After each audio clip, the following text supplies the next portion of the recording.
3, 2, 1. New York, NY. LaunchPod starts now. Welcome to the New York LaunchPod, the New York Press Club award-winning podcast on the most interesting new startups, businesses, and openings in the New York City area. I'm your host and New York attorney, Hal Cooper Smith. In this episode, we speak to JoAnna Hartzmark, founder of Revelle. It's been a year since we spoke to JoAnna, but a lot has changed for Revelle. Learn how Revelle is shaping the way that women shop in another episode of How You Doing. Hey, how you doing? How you doing? I'm doing good. How you doing? I'm doing good. I'm doing good. What'd you say? I'm good. Hey, you? I'm walking in. Fantastic. What'd you say? How you doing? So it's been a bit more than a year. Remind people what Revelle is. Yeah, so great to be back. I can't believe it's been already a year. Feels like a whole different company. I mean, at our core, we're still who we always have been. We are trying to help women find clothes that actually fit without having to stress about the inconsistency of the size chart and be frustrated by ordering 2 or 3 sizes of the same garment online and desperately hoping that one might actually fit. But as a platform, we've really transformed into a holistic shopping experience. So women can now go to our platform to shop right now for jeans. They don't have to even think about the size number. Our algorithm will help find something that's going to fit them the way that they want. We'll tell them which size is going to be the best fit, and they're able to do all of that in one place and really feel like they'll get something the first time that's going to make them feel beautiful. So you mentioned holistic and also jeans. Are you starting with jeans and the plan is to go holistic? Yes. So the experience since we last talked has become more holistic in everything we've integrated onto our platform. We are currently selling jeans because we really wanted to make sure that technology was working with a single category. Truthfully, most women wear jeans.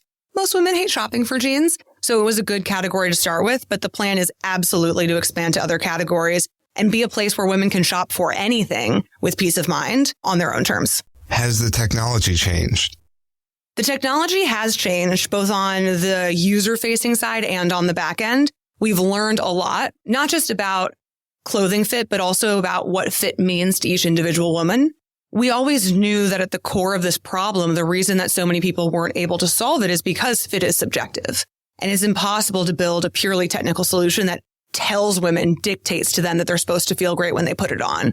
And so what we've really been trying to do is understand how we as a technology can understand that human element of what fit means to each individual woman. So each member has a store that's completely unique to her, and no one else is going to see the same things because we're trying to learn what fit means to her and how she prefers things to fit her own style. All of those things are individual to each user.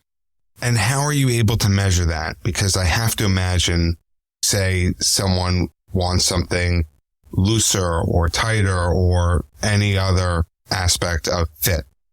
So I think there are really 2 sides to that coin. One is we use a lot of qualitative interaction in order to understand each individual woman's biases and preferences. So we triangulate a lot of her past shopping behavior, her current preferences, what she says about her body and how she feels about her body to understand what that might mean about her fit preference. But at the end of the day, she is also a major player in the shopping experience. So you can't, like I said, dictate to a woman how she's going to feel when she puts something on. So we need to make sure she has the final say and has some control over that process. So we find by making it collaborative, women trust us more and they feel as though we really are on their side. And so as much as we are trying to build that technology to account for all those biases, at the end of the day, the woman has the final say. And there are also 2 sides to the platform, the user and the companies. The brands themselves. The brands. How are you able to acquire more users?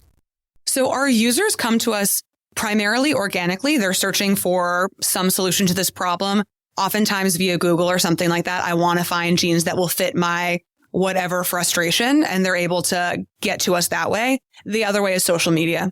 People, influencers, companies are talking a lot on social media about this problem because it includes not just body positivity and diet culture, but there's so much nuance into what goes into what makes you feel beautiful when you get dressed every morning.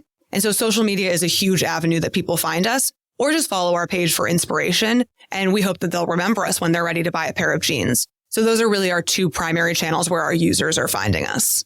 And how are you getting data about the brands themselves? and nuancing that data? I would call what we have a passive partnership with the brand. So they provide us with daily data feeds of all the information and attributes of the products that they have available. And we use that to ingest into our algorithm to decide what we show or don't show to users.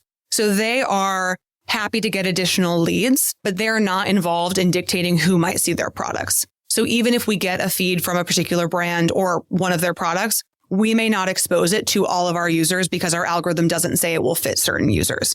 In general, brands should be happy about this because it means the leads that we are sending them or having purchased their product are going to be much more likely, one, to buy, but more importantly, not to return, because we're only going to show it to people that it really should fit. And do you have data now over time that return rates are down? Yes, we can show that we have a lower than industry average return rate. I'm not going to quote a number because I don't know the most recent one off the top of my head, but I'm really proud of that we've been able to show that return rate has been going down over time and it is lower than the industry average. What is the industry average? Depends on who you talk to. Between 60 and 80% oftentimes these days. It's wild. It depends. Certain brands with their free return policy, people really do order 3 of one garment expecting to return 2, and they end up returning all 3 of them because none of them fit properly. So that return rate has gotten out of control and is a huge headache for brands, the reverse logistics of getting those products back in their warehouse, getting them ready to resell or maybe not even resell. Oftentimes they aren't even put back on the shelves or back on the site. So getting that number anywhere below 60% can sometimes be seen as a win. If the industry average is 60%, approximately, without having to quote you, are you like at 59% or are I'm you looking like to get us, below 50. I'd like to get us into the single digits. That's going to take quite a lot of tinkering to get us that low, but we are quite lower than industry average. In terms of users themselves, how often are users coming back? What are they talking about? What's been their feedback? So what I will say, one of the reasons we do want to expand to other product categories is because at the end of the day, people aren't shopping for jeans every week. So people aren't coming back to our site every week. We hope they'll come back maybe quarterly or maybe even come back just to interact with some of our other content. But we find a good portion of people are coming back at that rate, but not, again, like I said, every day or something like that. We find that people really love our content and how we talk about this issue, how we frame how you think about clothing fitting you is very welcoming to people. So they're very trusting and they give us a lot of really intimate feedback on how they feel about the platform on that level. And so I really feel very proud of that trust that we've built. And so at the end of the day, the positive feedback we get most often is just how inspiring it is to have a brand that really seems to be on their side. The biggest negative complaint we get is if things aren't available that people want to buy. And I definitely want to make sure we get them as much as possible. But as far as negative complaints go, that's one I love to hear because it means people like using us and they want to use us more. And have brands always been a passive partner in your words, or are they more open to providing the data of their clothing to you? So brands have always until now been a passive partner. That was very important to me early on in order to establish that trust I was talking about. I wanted women to understand that I was trying to help them shop more effectively and feel beautiful in the clothes they buy, not just make them shop more and spend more money. And I was concerned that by partnering more actively with brands, it might dilute that message and make people doubt that authenticity. So it was very important to keep that partnership as passive as possible to build up that foundation. The truth is, as I said, brands benefit from this as much as users do with reduced returns. So we will, as we expand to other product categories, start to build that partnership a little bit more closely because we've been able to show brands that we have a benefit and thus have leverage to make sure that we build it in the way that we want. But we're going to be very careful in how we build any more active partnerships to make sure that our users know that they come first. And in terms of your users, where are they located geographically? So all over the US, I'd say we do center around urban hubs, not just, New York, LASF, but also Philly, Dallas, Austin. But in those urban and urban adjacent areas is when we tend to have the most coverage. And we do, I'd say from a proportion standpoint, we are the strongest in New York, but that's probably because I just won't shut up talking about my own company everywhere that I am. But we do find urban and urban adjacent areas to be the most lucrative for us. And what about the age demographics?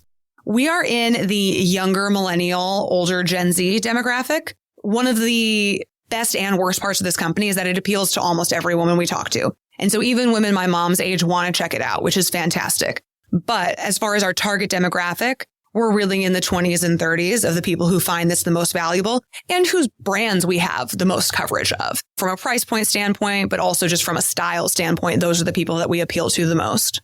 I was going to say, what stops you from covering all? Well, that's the vision, right? That's the goal. One day, I hope to have not just all brands and product categories, but I hope to be genderless. Men have this problem as well. It's a little bit different than the way that women deal with this problem, but the truth is it's quite universal. And so my vision long term is that I want to improve the shopping experience for everyone, everywhere. And so that means that we will have brands that would appeal to my mom or your mom as well as, my little niece. But at the end of the day, if you're going to build the technology, trying to do everything all at once is a recipe to fall on your face. So I'm trying to stay as focused as I can, which is sometimes hard because it's so nice when you talk to your mom's friend and she's just as excited about the company as your friends are. That's the high level overview of where we're at. It's very exciting. Well, that is a wonderful note to wrap things up on. JoAnna Hartzmark, thank you for stepping back onto the New York Launch Pod and sharing your time with us. How do people find out more about you and Revelle? So if you want to follow me, I'm JoAnna Hartzmark on Instagram. And I do post a lot of fun behind the scenes of the ridiculousness of being a startup founder in New York. We are Revelle Nation on Instagram and RevelleNation.com. Please check us out today and shoot me some feedback in the DMs. I love to hear what people are thinking about it. So that's the easiest way to keep in touch. And if you want to learn more about the New York Launch Pod, you could follow us on social media at NY Launch Pod or visit nylaunchpod.com for transcripts of every episode, including this one. And if you're a super fan of the podcast, JoAnna, are you a super fan of the New York Launch Pod? Of course. I came back twice, didn't I? If you are a super fan like JoAnna, you don't have to come back twice, but if you do leave a review on Apple Podcasts, it is greatly appreciated and does help people discover the show. Thank you for listening to this episode of the New York Launch Pod. For more information, please visit nylaunchpod.com.